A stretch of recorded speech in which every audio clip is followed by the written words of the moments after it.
Hey guys, how's it going? This is Freddy the Fish with Fibonacci lesson number one. So this is gonna have minimal editing, not too many tricks or anything, even though I can do all that editing fun stuff, but I want to be able to give you guys a lesson every week. I want to thank you guys for buying the book. Like I showed you guys during Black Friday, I literally reduced that price to where I just made a buck. And there was a lot of you guys that bought it, which was cool because it showed me there's a lot of you guys that actually want to learn how to manage some Fibonacci, how to find these levels, pretty much how to do what I do on Twitter. Which this video is for you guys, along with every video that's gonna come out every week. So you guys are gonna get this raw. I'm gonna film it whenever I have time. I'm a very busy person, so I will set time aside, assuming it's possible. If I miss one week, I do apologize, but I will make up for it whenever I get a chance. Um, what you're gonna learn here is literally what's on the book. It might not be for the exact same stock, but these are the techniques. So this is for you guys that want to learn. So what I'm going to teach you guys is how to get these levels right here on AMD, for example. Our first level is going to be on AMD. We're going to cover how to get the levels. What do the levels mean? We're going to go over how to find buyers versus the sellers. And we are going to also go through how do you calculate risk? What is our potential loss versus what is our potential gain? So I have the screen up like this with everything laid out, so you will see kind of like what our final chart will look like. In the meantime, what I'm going to do is I'm going to erase everything and we're going to do it from scratch. So you'll be able to watch this video and follow along. You're going to be able to get AMD. It's a pretty popular stock. You're going to be able to redo all my work. And the more you do it, guys, you're going to see that's the only way you can get better. But definitely watch this all the way to the end. Do not rush this. Trading in the markets, I've been doing this for a very long time. It's not a game of being in the first. It's not a game of if I can get in this trade fast enough. It's really not about that. And I mean, if you're going to do that, you might as well just go to option flow trading and you might get a service like Unusual Whales. And you might want to just master how to read those options, because even that in itself is a whole entire learning process of how to actually find the right option trades. Or if not, just pay somebody. Just pay somebody that's gonna do it for you. Lots of nice groups out there that have some great option readers, flow readers. It's not one of my fortes. My forte is definitely being able to see all that data without even having to look at the options flow. That's why what I'm going to show you, if you stick around, you're going to see how powerful it is, because it shows us where all these buyers are at. Fibonacci shows us where all the buyers come in, where they're buying extreme dips. It shows us where the sellers are going to unload. And from there, charting is just the first part. After you chart, then actually executing the trade is even harder. So it's a multi-step process. And if you've been following me long enough, I've made tweets something like, just because you chart doesn't mean you can trade. And that took me a very long time to understand, until I took enough losses that I understood it wasn't just about charting. It was about execution. The chart is only part of the puzzle. How you execute it, how you manage your risk, how you manage your gains is the other part. So without adding more to the nice little introduction, we're going to erase all these drawings right here. And we're going to do it from scratch. And you're going to be able to do it as well. So we're going to approach AMD as if we wanted to buy the dip, but we want to know, where are these buyers at? Where are these institutions accumulating the AMD shares at? Where are they like really just buying? And can we confirm that the market is actually buying this? And that's what we're going to be touching on. A lot of stuff, guys, okay? So I have no clue how long it's going to run. I am on a schedule right now. It's late, but I have a feeling that we can get this done. So first of all, one of the first steps that I learned with Fibonacci is that you have to take into account a long time frame. Most rookie traders, what they're going to do is they're going to go ahead and use like 1 year. And they're going to go 1 year and they're going to start mapping out Fibonacci right here. Or sometimes they might lay out 2 years, 3 years. You really need to allow for a lot of time to be on your chart. Also the time frame.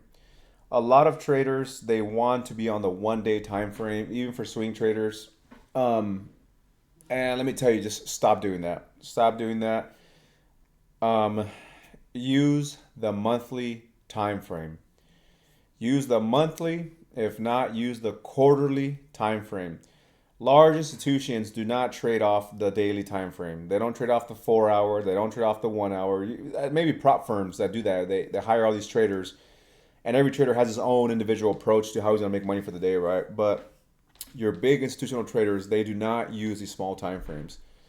They're gonna use more like quarterly charts because when they get their orders filled, they don't get it filled in a matter of 1 day, 1 week. You gotta think about these institutions; they're filling up major orders into the millions. An institution might have a $50 million order for AMD. They're not going to fill that up in 1 day. They're going to fill that up maybe in 1 quarter, which is 3 months. And that's why these are some of the most powerful candles. So I use a mix of quarterly and I also use monthly. I like them both. I use them both interchangeably. They both have their own benefits. So step one, we have to identify a stock that even looks like it's in a drawdown to where we're actually going to buy the dip, right? We're not going to lay out Fibonacci to buy the dip if, let's say, for example, AMD was in this stage right here to where it was going up sharply like that. If AMD is still ripping up, how are we going to get a dip? We can't magically create a dip with Fibonacci just because we're going to lay it out. It doesn't work that way.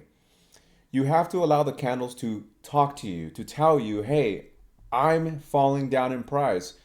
And it's up to you to see, is the market buying this? Does the market even have an appetite for this? Because just because it's falling doesn't mean the market has an appetite for this. Don't believe me? Well, check this out. Think about all the hype you heard on Twitter, your friends, blah, blah, blah, you name it, telling you to buy Celsius, right? Because it's a great dip. Imagine if you heard that right here on this candle.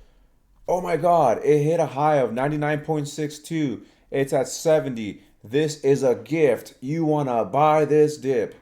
I don't know if that actually went around Twitter now or X as everybody knows it now, right? But I've been in this game long enough to where I already know what all the troll accounts say. I already know what all the rookies say, the newbies, and they're just going to get slaughtered, right?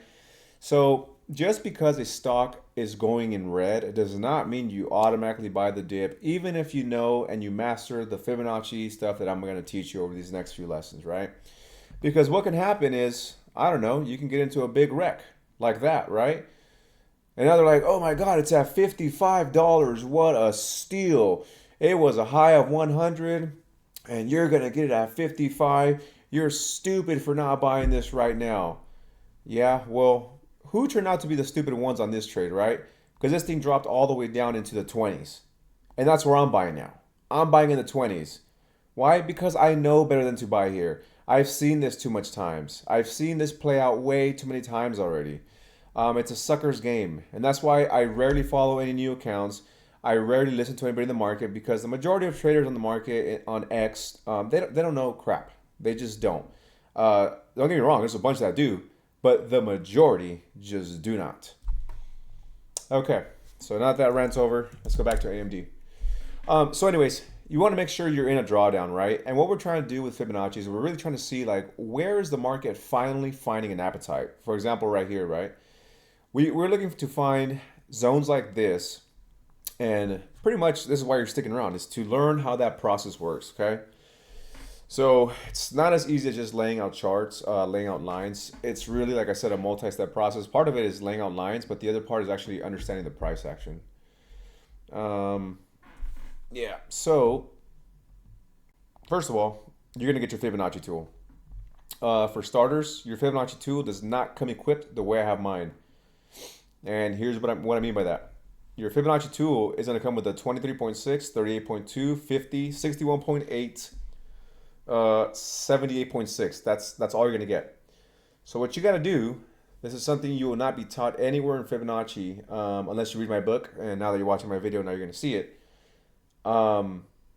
There's two hidden levels that the market reacts to on a, I don't know, all the time basis. And it's never spoken about. And I even read a really great Fibonacci book, which inspired me to even learn Fibonacci a long time ago. And even she never spoke about these levels. And that's going to be the 70% and the 88.6. They're not made up. This is from years of experience where I noticed the market kept slicing through 78.6, taking out stop losses, and it just went down a little further, and then it just ramped back up, you know? So I said, what the heck is it hitting down there? And finally, after playing with different numbers, I realized that it was triggering the 88.6, which really was the last stop, and it's not 78.6. Same thing goes with 70%. And if you think about it, it makes perfect sense, right? Because an edge remains an edge when not a lot of the market knows what the heck you're doing, right? So even me by doing this right here, I'm technically, losing some of my edge because I'm gonna be giving away this stuff. But realistically, I thought about it and I sat on this for a while, and I realized that not too many people actually care to learn how to trade the market, especially something as complicated as a system that I run. People want really easy stuff in the market. They want super easy, just show me the RSI, just give me the VWAP. They want just such simple things like that, or they just go pay for a service instead. So realistically, there's only gonna be a few of you guys that actually care to stick around, master this, and learn it, and it's not gonna affect me whatsoever. I guarantee you that. So therefore, yes, add the 70% and add the 88.6%. And here's what I mean by that too. So if you think about it, the most famous type of Fibonacci theory, right, is the magic golden level, right? If it retraces to 61.8, right, which is right here, you buy that dip, right? You buy it and somehow stocks magically just bounce off of that. So as a market maker, think about this. If I know the chart looks very clean and I know the chart has a stock retracing to the 61.8%, as a market maker, I know the majority of retail traders are going to have their orders right there set at the 61.8%, whatever price that is, and they're going to have a stop loss just slightly under that, right? Because if the price does not hold at the 61.8% and it slices through, then guess what? It's going to go to the 78.6%. So therefore, the market makers are going to trigger a bunch of stop losses right below the 61.8% to get all those traders with limit orders out of the market, create liquidity, and guess what? They're going to drop it down to the 70%. They're going to drop it down to 70%, and then they're going to go ahead and pick up the stock. And this is what messes with so many traders in their head, because they're like, oh my God, I had it at the 61.8% and it just went through, it took me out, and then it went back up, and it starts really messing with people's heads. Like, oh my God, like this level doesn't work. The level doesn't work. The longer you're in this game, you're going to realize how silly that sounds. The level didn't work. No, you didn't work. Same thing goes with the 88.6%, right? Once again, as a market maker, if the stock is retracing to the perfect full discount price of a 78.6%, right? We're overcrowded. You can have a ton of buyers now sitting at the 78.6%. So wouldn't a market maker just slice it down even further? Once again, trigger all the stop losses, get rid of everybody in the trade, all the newbies, all your Fibonacci, traders, and then pick it up, just like right here, right? And I mean, I don't even know if I laid this out right. I just literally just laid this, but let's say you were measuring from here to here. There it is, right? See? Triggered all the stop losses right here in the 78.6 and then just ramped it back up. Same thing here, right? It dropped down into the, here we go, into the 61.8. People who buy here were sitting comfortably for 1 month, and then the market maker was like, yeah, we're done with that, right? Take them out. So a lot of tricks being played, and that's why a lot of people just don't know how to do Fibonacci correct. And I don't blame them. It's pretty complicated. But here we go. So step one, we're going to look at this at a very macro level, right? We want to see a big picture of the chart. I think on this one right now, I have it set for 10 years and per month, monthly bars, right? So for this chart, 10 years is good enough because you can see we go back all the way to when nothing was happening, right? But for some charts, like for example, AT&T, 10 years of information might not be enough. You got to go back like 25 years because they've had so much price action in the course of 25 years. But for AMD, 10 years is good enough. We can see when this little baby was $1.61, and we can see when it started picking up, and we can see when it started making these moves, right? These new highs, these lows. We want to capture those kind of things right there. So we're gonna start, and I like to start there's not really, guys, a scientific way to approach this. Like, you must go to the very first low, measure to the first high, then goes to the second low, and then measure to the high. It's not like that. Um, it's really an experimental thing, right? So I'm gonna start off with here. We have a $1.61 low to the high of 227.30. And as I'm doing this, I'm asking myself, these levels that I'm laying out right now, you can see them right there, right? They're not laid out, but you can see them in blue. And I ask myself, are any of these lines crossing with a price right now? And if so, then this might be a correct anchor to the correct top. And the hardest part about Fibonacci, guys, is really the anchor, the low. The high is always going to be the high, right? And this is assuming when we're going from low to high. Because if you stick around, you're going to learn that we're not just going to be doing low to highs. There are scenarios where we're going to do high to lows, but it all depends on the price action. Okay? So in this case, laying it from here to here, I can tell that there's two lines that intersect with the current price right here. This line is important because while I'm trying to find the buyers, I'm also trying to find the sellers. I want to know, if I buy here, where am I going to get stuffed at? How far is this thing going to run before it meets resistance? And if I'm just doing a quick swing trade that's going to last a few weeks to maybe a month or two, then I don't want to be met by resistance super fast. I want this thing to have legs, to have room to run. And that's what I mean. So I can see that this line connects right here to some tops, and I can see that this line slices right through all this. So I know this is a valid point. So remember, I just laid it out, right? It's not actually correct. So now I have to go into the settings and actually make it accurate. My low is 161. The high is 227.30. So we're going to edit this. The low, 1.61. And the high is going to be 227.30. All right. So now that I have that, if you read the book, you'll see we isolate. What I mean by isolate is we're not gonna have our chart overcrowded. We're not gonna have these charts that have like a million lines and create so much confusion. And some of these guys just post them so confidently, like, I don't know, like it's just not chaotic and it's just so clear to everybody listening, to these tweets. And it's not. It's messy. Stop it. So what we're going to do is we have to ask ourselves how many lines actually matter in the current price action. To be conservative here, I'm going to say 3. 1, 2, 3. So only the 23, 38, and the 50 matter. Therefore, for this, I'm going to get rid of the 61 and down. So we're going to go into edit, 61, 70, 78, 88. We're going to get rid of those. So now our chart looks way more clean already, right? So now this is just a single Fibonacci. It's not going to do anything good for us because this is a very linear approach to Fibonacci, which is what most traders do in the market. What I show in my book and in these videos and my style of trading is I create a multi-dimensional approach to seeing where the market is buying. And why that is very important is because hedge funds, activist investors, banks, anybody, you name it, anybody with big money, they don't buy a single line. They don't just buy the 141.09. What they do is they fill orders in a zone, for example, like this. They have instructions to fill an order between $114 to $141. Once again, these are ginormous orders they are filling.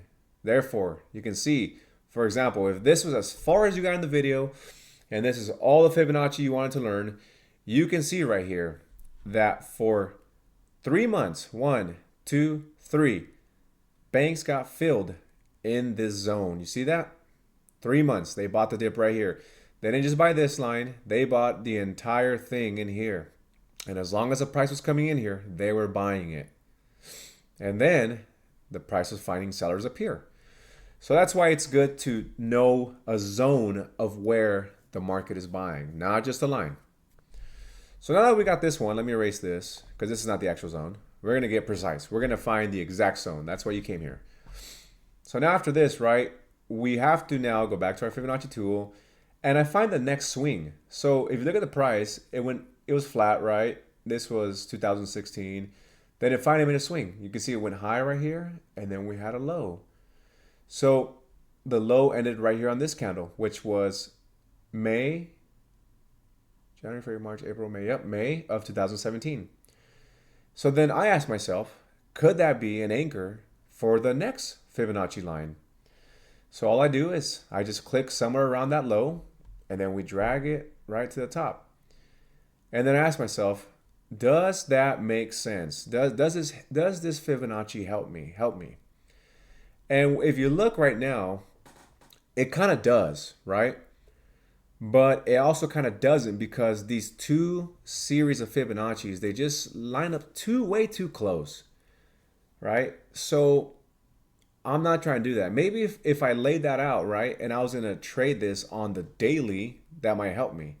Because if we switch to the daily, you can see this zone plays a part, right? You can see right here, look at that. See? Boom, boom, boom. This acted as support, bounce, right? And then boom, got to push through there. And you can see how now it's acting as resistance. But I don't do that kind of trading, right? I want a much more broader trade. I want a trade that's going to last me longer. I'm buying options that have time in them. So therefore, that was no bueno, right? So that was that low right there. So then we keep going with the price, and these are all pretty much around the same area, right? These are all the same. The price goes up, and a new swing is created. Boom. Now we're here. So now we ask ourselves, maybe that one will help us out, right? So we start right there, and we go to the high. Now we're getting somewhere. You see that? Look at this is where the market bought a huge dip. So you can see this is a valid point, and I'll tell you why.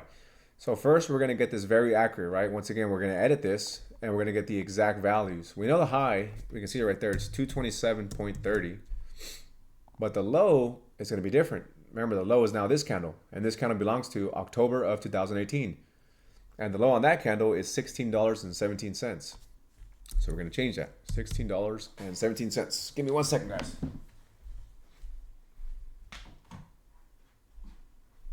Got an air freshener that was just overpowering my office. Okay, so now we got that. So we're going to lay it. And there we go. So if I was looking to get an extreme buy, I know it's right here. I know that could be a super cheap purchase that the market is going to soak up. Why? Because you can see right here, it was resistance. Right here, you see these 3 bars? 4? The price was not able to pass that. That acted as a supply zone, as a resistance zone. And then what happened? The market came down, right, on AMD. AMD buyers picked it up, and they blew right past that supply zone, came down, retested resistance, now it has support, and it found buyers. And that's how I know that that is a very valid level, right? So once again, the same thing. I'm going to remove this color. Same thing with this Fibonacci that we just laid out. We ask ourselves, from this Fibonacci level right here, which Fibonacci's do we actually use right now, and which ones are we not? Well, if you look, there's a zone, and there's a zone. These right here, the price is pretty far from them. Let's be realistic. If the market has soaked up AMD shares right here for 3 months consecutively, there's probably realistically not a chance it's going to come down to 96.82 or 79 or 61, especially not 40, unless we have some kind of catastrophic events in the market, some kind of black swan or something, right? So realistically, this right here does not help me. I'm going to erase it. This, not useful right now. This, also not useful. This, not useful. Remember, we want to have clean charts, guys. That's what we want. We want clean charts. We want to be able to read our own work. Okay? So now, I ask myself, is there another Fibonacci? Because now we're at 2, right? We want to have just the right amount, but we don't want to have too many. We don't want to go to 10. We don't want to go to 7. That's way too much, right? The sweet spot is between 2 and let's say about 4. So we're at 2. So we use this low. We use that low. We use this low. Excuse me. Now we got to see after that, what was the new swing that was created? Well, the market went up. AMD went up. AMD came down right here. There's a swing. You see that? Swing. And the swing low stops here. So we can just find out.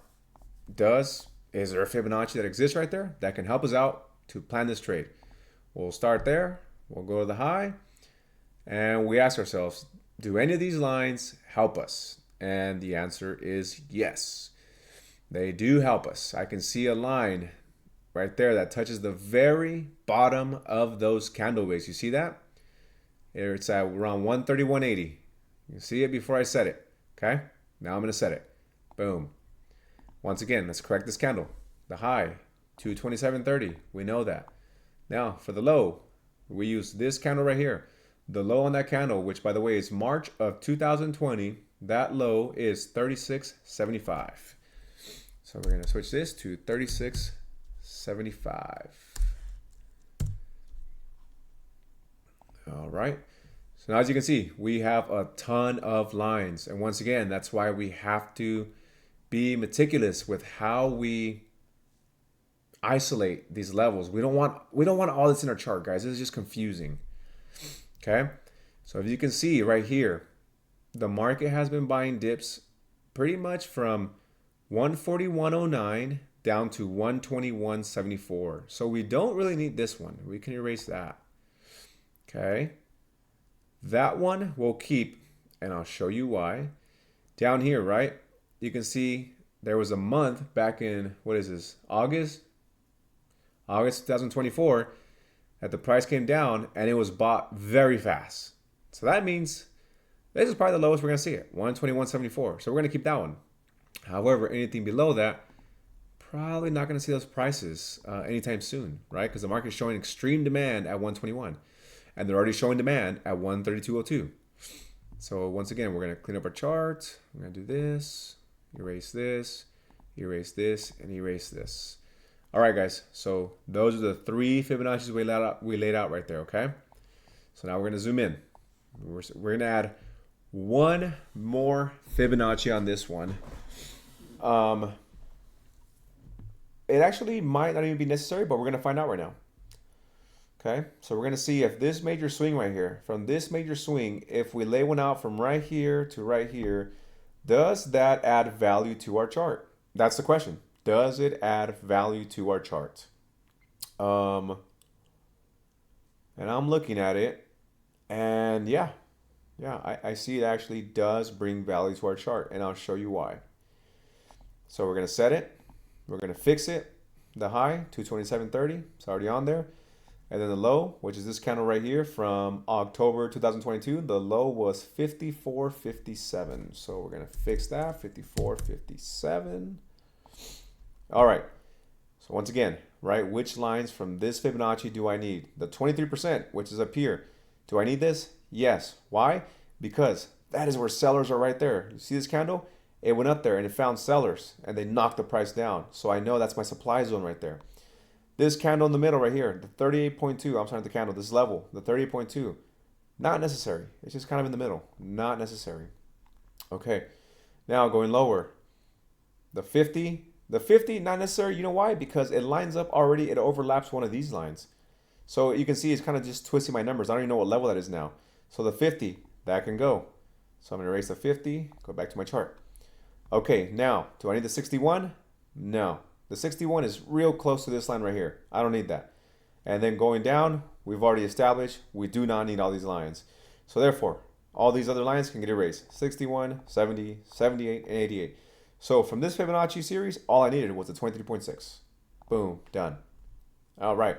So now we have AMD. We have 1, 2, 3, 4 Fibonacci lines. What in the world does all this mean? So we're already at 30 minutes. If you stuck around, congratulations. These videos, like I said, I don't care to make them short because I don't care if you watch them or not. This is for your benefit, not for me. So if you actually want to learn, hey, stick around. Okay, so we ask ourselves, where is the market buying this? Where has the market found an appetite for AMD? And the answer is very clear and it is very simple. They are buying the dip on AMD anytime it comes down and hits 141.9, 132.02, and if you're lucky, you might be able to buy it at 121.74, which I would just put 121.75, or you might as well put 122 to play it safe. And sometimes these dips happen real fast. They happen real fast in a span of one day, and then by the next day you get that gap up and it's like, oh man, I should have bought it right there, right? And that's one thing about Fibonacci, is that we can already pre-place our orders on these dip buying zones. So this becomes a whole lot easier for anybody that actually trades just regular shares, because you don't have to worry about how to price the option, right? If it gets to that price, which there is a way, but it's not as easy as just placing an actual stock common share purchase order at 121.74. And guess what? If the stock happens to fall one day, you know that one, your order is going to get triggered, hopefully, at 121.74. And most likely when it gets triggered, you're going to see this candle, because buying programs are going to get triggered right here and they're going to pick up the price right away. So that is one of the beautiful things about Fibonacci and having this kind of intel, this kind of knowledge right here. That's one of them right there. Okay. So what else do we know about this chart? We know that if we bought the dip, or even if we didn't, if the price just started going up, we know that this is where all the sellers are going to be. We know that if price begins to climb up, wow, that color is so bright. That is not the color I use. We know that if the price begins to ramp up, it's going to be met with a lot of resistance from 174 to 186 right here, because this is where all the sellers are at. However, let me rephrase that. This is where the major sellers are at. Okay. Now, what else do I know about this chart? So I'm going to zoom in a little more. I know that sellers have moved from here to here, and right now they're all here, right? However, the most current sellers, the ones that are going to be stopping the most initial bullish moves, I know that they are sitting right here in this block right here. And I'm going to change colors. So when you guys see these charts, when I post them on X, purple is where the sellers are at, buyers is where the blue is at. Okay, so let me switch over to a weekly so you can see what I'm talking about. See this? This is where the current sellers are at. You got to remember how this works, right? What makes this coil go like this is because sellers are constantly moving down and they're unloading at lower prices. And the reason you get these dips where you see the price come down and get bought, then come down and get bought, is because buyers are moving up as well. So the buyers that bought here at 121.74 back in August of 2024, those institutions are now getting orders filled greater at higher prices. And you have them filling up again here and here. So while sellers are moving down, selling and getting aggressive, selling lower and lower and lower, buyers are also buying at higher prices, and they're supporting the price. So when you see traders do these little fancy triangles, right? These wedges that seem like they're magical, they're really not. Right here, all this is telling us is that buyers and sellers are getting closer and closer to each other, where it gets to a point where you have sellers right here and you have buyers right here, and one of them is going to overpower the other one. That's the way that works. So therefore, the theory goes, right, that if, let's say, buyers squeeze out the sellers, okay, then what's going to happen is they're going to push through the sellers here at the purple. If that happens and that's allowed, that's telling us that all these sellers that are right here, they're gone. So therefore, that tells us buyers are now in control. Sellers are moving out. However, if you use these triangles, these wedges, now you have to see that extra confirmation, right? You want to see a retest of resistance, supply zone. Then you want to see a break above this triangle. And now we want to see a retest of the supply zone. This is the major supply zone, right? So that's kind of like a little bit of that right there with the triangles. I don't use triangles because I understand price action a little more than just a triangle, but I don't want to talk down on them because they are kind of cool. So remove that, remove that, remove this rectangle, trend line. Okay, and we'll go back to the monthly. All right, so now this carries on to the other part of this session we're gonna have right here, right? So how do you plan a trade around this? And we're gonna go with options, okay? Because I know there's a lot of option traders like myself out there. So we got to see worst case scenario, where's our stop loss? Most likely, I'm going to say right here at 132, okay? And if this trade goes the right way, where is it going to go before it's met with a lot of sellers? It's right here. Good job. You guessed it right. 174 to 186. The in-between is about right here. These two, the in-between, right? 177 and 182. So we can say even like 180. We'll say 180, okay? So our risk is it falls down to 132, and our reward is we break through the sellers, this thing rips, and we go into the 180. And we sell this because, once again, we're swing trading. We're not investing. If you're an investor, then you can ignore the whole selling thing because you're going to hold on to it forever anyways. But this right here is for swing traders that are in a swing trade for anywhere from a few days to a few weeks to just a couple months or whatever it is. So be it.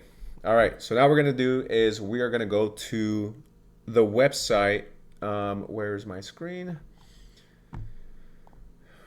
We are going to go to optionsprofitcalculator.com. And I'm sure there's other websites. I think Unusual Whales has one. Obviously it's a paid service. But I've used this forever. It's free, okay?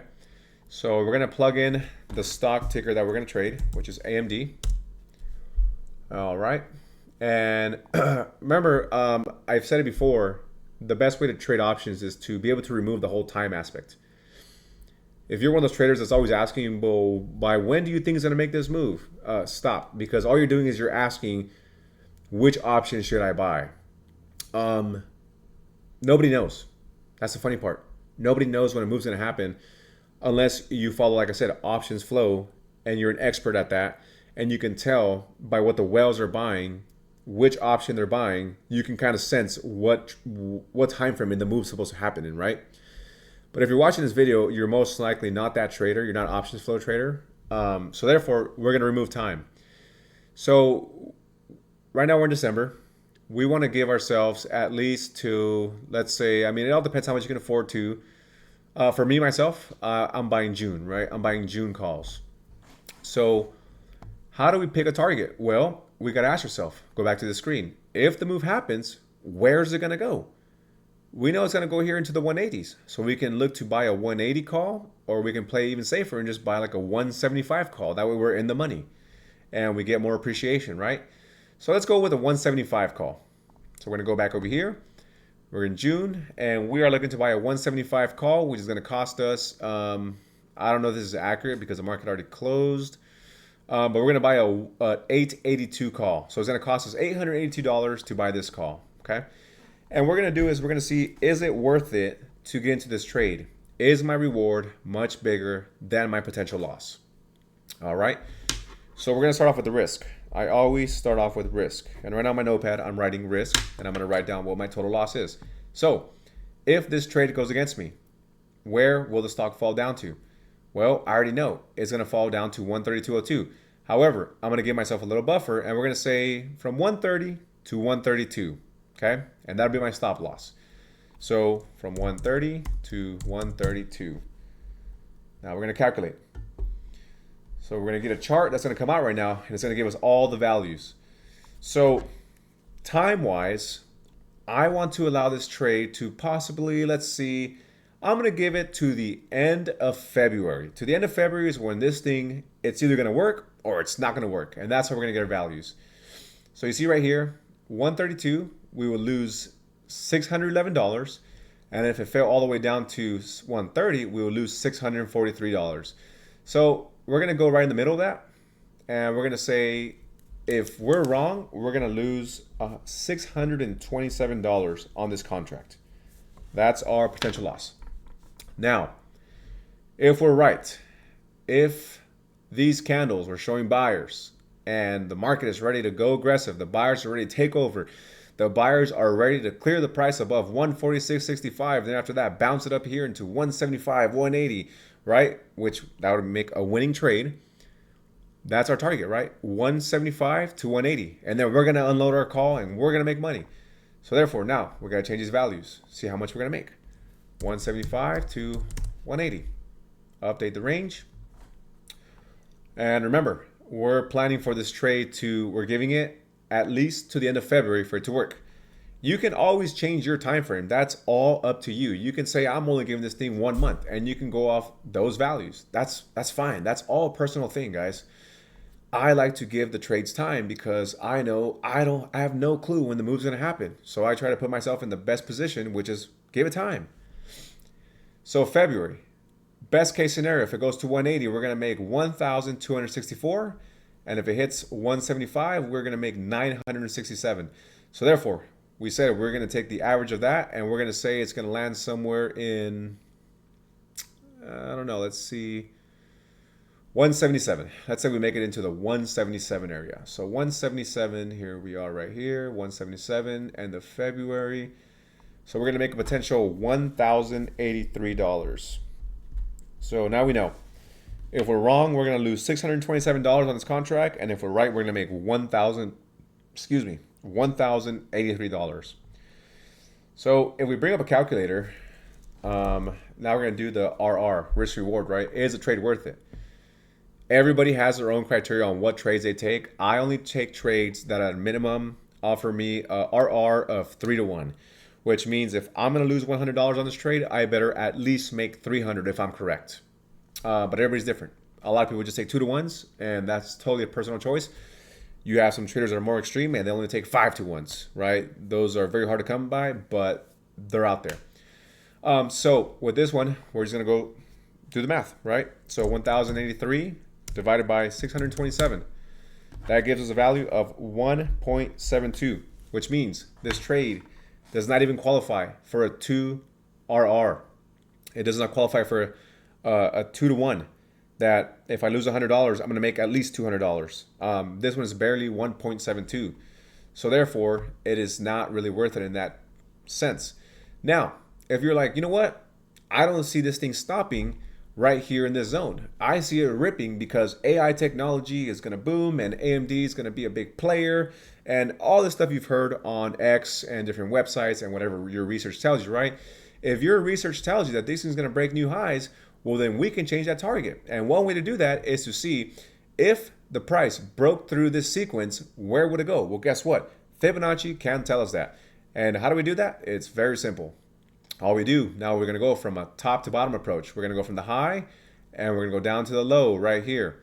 We're going to fix those values and make them exact. We're going to put 227.30 for the high, and the low is going to be right here, this candle, right? That low, which was 121.83.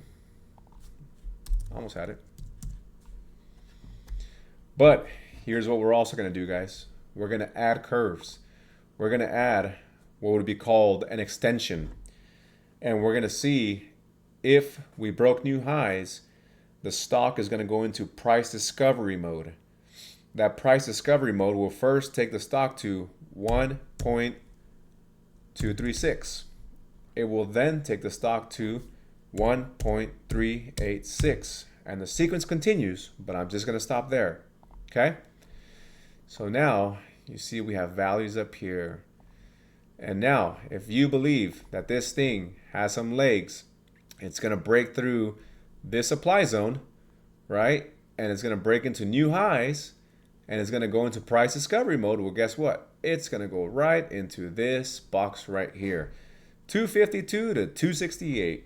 So if that is your theory for this trade, you can go back to these values and our target completely changes, right? Obviously, if you expect that move, you might want to allow more time to happen. So you might want to allow it to run to March.